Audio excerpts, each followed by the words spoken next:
is this empty self? Yes. What does that mean? It's the myth is that modernity gives us this robust, full, noisy self. And it really struck me walking through the history of how people viewed the self, that in fact, the self gets emptier and emptier in modernity. The being of the self gets smaller and smaller, while simultaneously we're asked to do a lot more. So instead of being a self, we're asked to really do a self.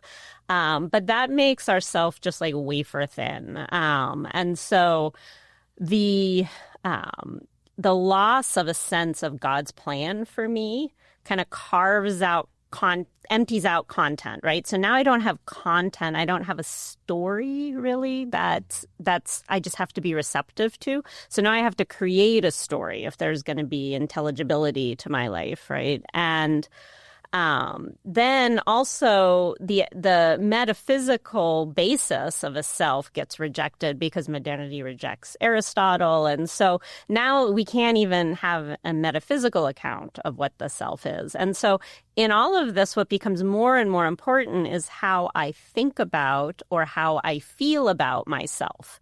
And that replaces the idea of a self that God gives me. So instead of receiving a self, I have to think about and feel about a self, and I kind of craft it into existence that way. So consciousness becomes really important in how, so most neuroscientists these days, at least writing at the popular level, when they talk about identity, they simply reduce it to our consciousness of ourself. And they'll be very relativistic. They'll be like, well, what kind of self do you want to be? And that's who you are, right?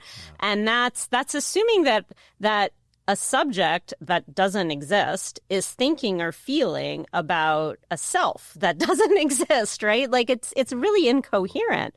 But that's why I'm saying we have an empty self, because we're supposed to be thinking and feeling about something that doesn't have any existence or content other than our thinking and feeling. So we're kind of caught up in this illusion of self-creation. Right. We have no self other than the self we chose when we had no self.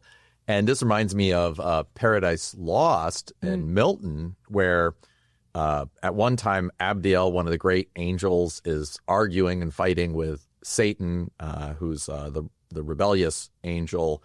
And he says, right, it's no injury for you to worship God and his anointed because, right, you were created by God through his anointed. And he says, how do you know I was created? How do you know you were created? Were you there when you were created? And so he denies the fact that he was created as a way of asserting his self as on par with God. Exactly, yeah. And so maybe just kind of within that idea then, I think just you gave a talk about this recently at Ave Maria University as part of a conference we were having on the 800th anniversary of Aquinas' birth and responding to the crises of our age. What would Aquinas do? And you spoke about two people, two things. One was Locke, and I want to say a word of him. But before we do that, you went back to Genesis, and you looked at the story of Adam and Eve and the fall. What does that tell us a little bit about our kind of this empty self or this idea that we create ourselves? Yeah, you see it in how Satan tempts Adam, where he tells him that you have to make yourself like God, right? If you know good and evil, then you will be like God. And the irony, of course, is that we already know from Genesis that Adam was created like God. He was created in the image and likeness of God. And so by tempting Adam to reject who he really is, his identity, he actually loses what he really is, right? Because instead of becoming more like God, by sinning, he becomes less like God. And so this rebellion against our creation makes us less content and less robustly a person and a self. We just become lost, which you see right away in the story in the garden. Right. Adam blames Eve. Eve blames the serpent.